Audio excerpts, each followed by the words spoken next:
Today, we're diving into a story that starts on the racetrack but takes a turn into a place of, well, profound loss and, ultimately, enduring legacy.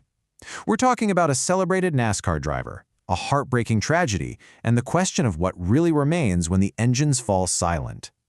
You can really think of this story as having three parts. First, there's a sudden, just heartbreaking loss. Then, something shocking happens that makes the grief even worse. And finally, we're going to look at the powerful legacy that endures through it all. So let's get into it. So our story really kicks off on December 18th, 2025. And on that day, everything changed. We're starting with an event that was just devastating. It shook the entire NASCAR community right to its core. Okay, so this timeline really shows just how fast everything went wrong. Greg Biffle and his family, they take off from North Carolina in a Cessna. They're on their way to Florida to meet up with his friend and mentee, Cletus McFarland. But get this, just 10 minutes into the flight, they run into serious mechanical problems. 10 minutes! The pilots, they try to make an emergency landing, but tragically, the plane crashes, and there were no survivors. You know, as if that wasn't enough for everyone to deal with, while his family, friends, and fans were still trying to process this huge loss, the story, it actually takes an even darker turn. Just a few weeks later, something happened that made the tragedy even worse, a truly callous, heartless act. So it's the evening of January 8th. We're just 3 weeks out from the crash. The Iredell County Sheriff's Office gets a call to the Biffle residence. And yeah, someone had broken in. They violated the home of a family that wasn't there to protect it anymore. And the first reports that came out were just staggering. $30,000 in cash, stolen right from the estate. But, as big as that number is, the violation here went so much deeper than just money. Yeah, on top of the cash, they also took a backpack, 2 guns, and, maybe the most heartless part of all, NASCAR memorabilia. And look, these aren't just things, right? They're pieces of a life. They're symbols of a whole career built on pure passion and a ton of hard work. You can't replace stuff like that. So, of course, this begs the question, right? Who does something like this?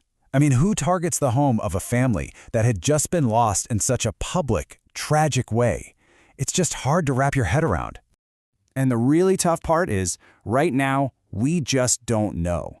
The sheriff's office has come out and said they have no leads, no suspects.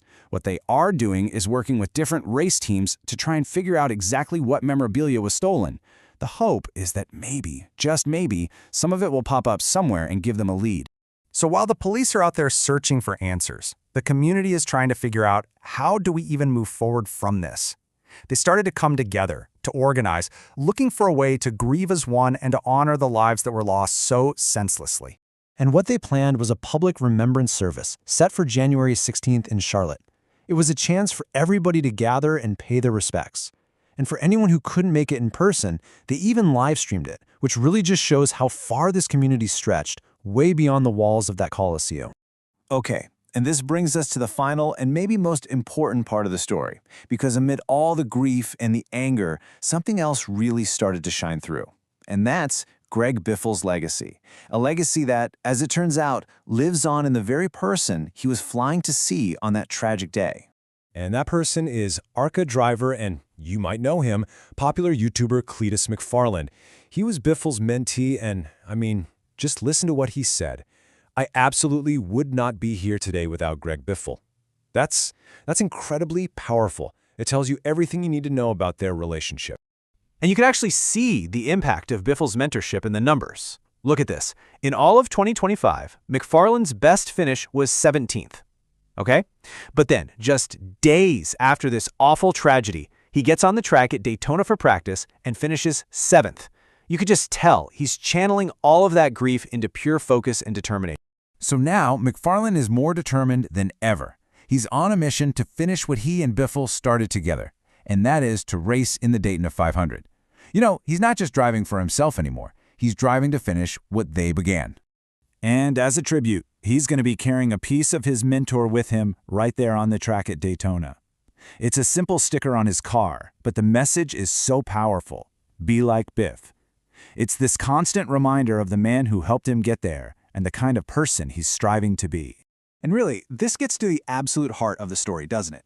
Memorabilia, trophies, that stuff can be stolen. A life, tragically, can be cut short. But the impact one person has on another, the mentorship, the inspiration, you can't take that away. That gets passed on. And it really leaves you wondering, how do you truly measure a legacy? Is it about the things we leave behind, or is it about the people we help?